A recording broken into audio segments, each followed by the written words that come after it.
Bang Idrus, apa sebenarnya yang terjadi di Partai Golkar hanya dalam hitungan hari berubah haluan? Jadi gini Mbak Cynthia, jadi memang sekali lagi saya selalu mengatakan begini, proses politik itu harus dipahami secara utuh. Tidak boleh sepotong-sepotong, nggak boleh hanya langsung di ujungnya saja, atau di tengah atau di awal. Jadi saya kira Mbak Siti sebagai seorang profesor pasti paham betul siapapun yang melihat sesuatu yang secara parsial itu tidak utuh.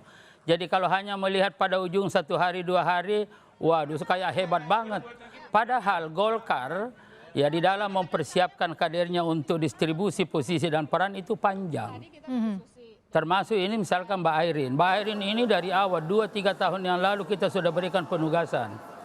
Ya penugasan apa? Dalam rangka untuk meningkatkan elektabilitas Partai Golkar di Banten. Tapi tunggu, stop dulu sampai di situ. Kalau Partai Golkar menyebutkan bahwa politik itu harus dilihat secara utuh, bukankah Partai Golkar melalui ketua umumnya sudah menyerahkan B1 KWK juga kepada Andra Soni dan Bunyati? Enggak, makanya begini, saya katakan Mbak Cynthia, ini kita sudah dengan penugasan.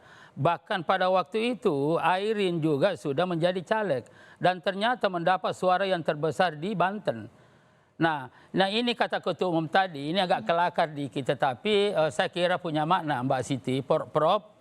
Ini bahwa ini Airin ini setelah kita dilihat dari sisi manapun, dia sudah tokoh nasional.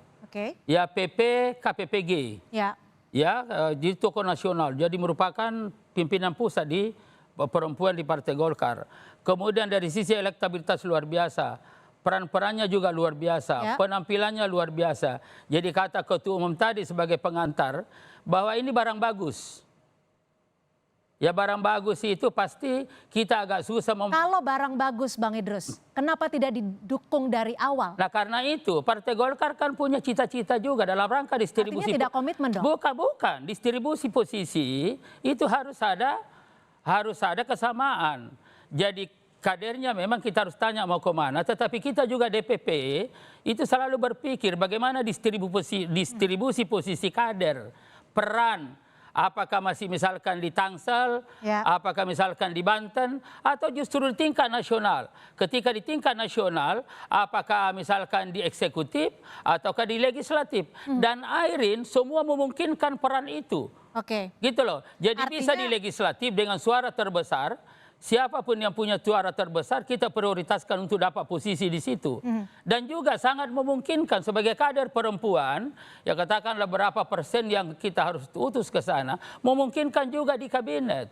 Nah, harus ada kesamaan tadi Anda. Iya, nah karena berarti itu, di Partai Golkar sempat tidak ada ketidaksamaan. Iya sudah, makanya kan kita dari DPP Partai Golkar mensimulasikan sebagai kader yang baik, kata tadi Bung Bahlil sebalaku ketua umum, ini barang bagus. Ya makanya susah. Nah kalau misalnya atau barang tidak bagus, susah diposisikan. Kalau barang bagus, susah diposisikan di mana? Jadi Partai Golkar melakukan ya semacam simulasi ke depan dan kemudian nanti tarik-menarik kepentingan dan lain-lain sebagainya. Nah ini ada lagi persoalan misalkan kemarin itu keputusan MK dan lain-lain sebagainya. Artinya Anda juga mengkonfirmasi bahwa di tubuh Partai Golkar sempat ada ketidaksamaan ya? Ya ada ketidaksamaan antara keinginan Airin dan keinginan DPP.